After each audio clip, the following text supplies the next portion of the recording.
বিসমিল্লাহির রহমানির রহিম। প্রিয় কৃষক ভাইরা, আসসালামু আলাইকুম। আমি কৃষিবিদ রাজা মোহাম্মদ মাসুম। আজকে যে বিষয়টি নিয়ে কথা বলবো, বর্তমানে বোরো ধান চাষী যারা আছেন এই বা বোরো ধানের যে পর্যায়টি আছে, যে শীষ পর্যায়ে বা কাইস্থর হয়ে কিন্তু পরে শীষ বের হয়ে গিয়েছে, মিল্কি স্টেজে আছে বা মিল্কি স্টেজ থেকে অনেক জায়গায় কিন্তু দানাশক্ত অবস্থায় আছে। এই অবস্থাতেই বোরো ধানে কিছু প্রবলেম দেখা যায় ধানের ছড়াতে, ঠিক আছে, বা ধানের শীষে। সেটা হচ্ছে কিছু কিছু ধান কালো হয়ে যাচ্ছে বা কালো হয়ে গেছে।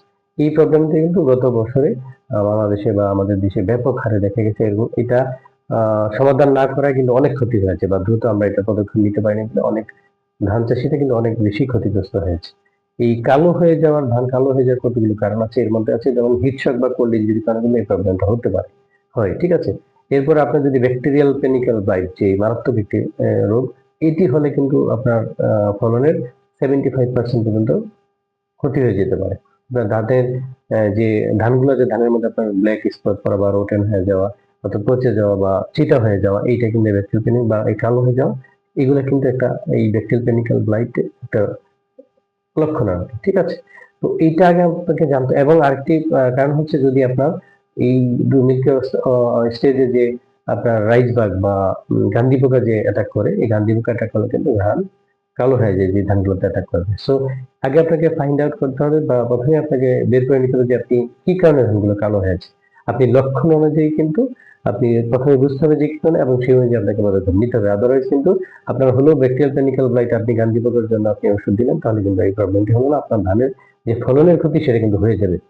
সো আপনাকে কিভাবে চিনতে হবে, আপনার যদি ব্যাকটেরিয়াল পেনিক্যাল ব্লাইট হয় তাহলে কিন্তু ধানগুলো কালো থাকবে, কোনো ধরনের কোনো সিমটম অর্থাৎ ধানের উপরে কোনো ধরনের দাগ থাকবে না, অর্থাৎ ছিদ্র হওয়া দাগ এরকম থাকবে না।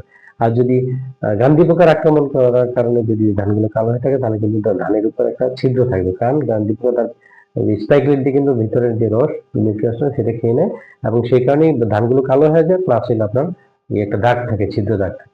সো আপনি যদি ধানের যে কালো হয়ে যাওয়া শীষগুলো সেগুলো দেখতেন যে উপরে কোনো ছিদ্র দাগ আছে কিনা, যদি থাকে তাহলে আপনি গান্ধী পোকা নিয়ন্ত্রণের জন্য, আপনার কন্ট্রোলের জন্য, সেক্ষেত্রে আপনি ক্লোরোভাইরিস গ্রুপের যে কীটনাশক আছে সেটি আপনারা পরিমিত মাত্রায় স্প্রে করে দিবেন, তাহলে এই প্রবলেমটি সমাধান হয়ে যাবে, ঠিক আছে।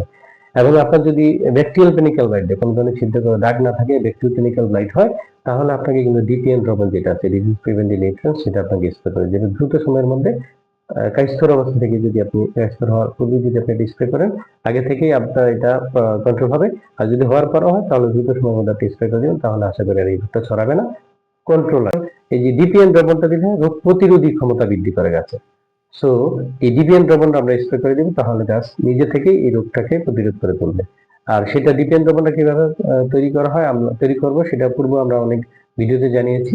আপনারা 60 গ্রাম এমওপি সার বা পটাশ সার এবং 60 গ্রাম যে সালফার আছে, সালফার নিব, এবং 3 গ্রাম চিলিটেড জিঙ্ক 10 লিটার পানিতে মিশিয়ে আমরা 5 শতাংশ জমির জন্য স্প্রে করে দেবো। এই হারে আমরা জমিতে স্প্রে করে দিব। আশা করি আপনার এই প্রবলেম থেকে আপনারা মুক্তি পাবেন, আপনার যে প্রোডাকশন লসের যে বিষয়টি আছে সেটি থেকেও রক্ষা পেতে পাবেন আশা করি।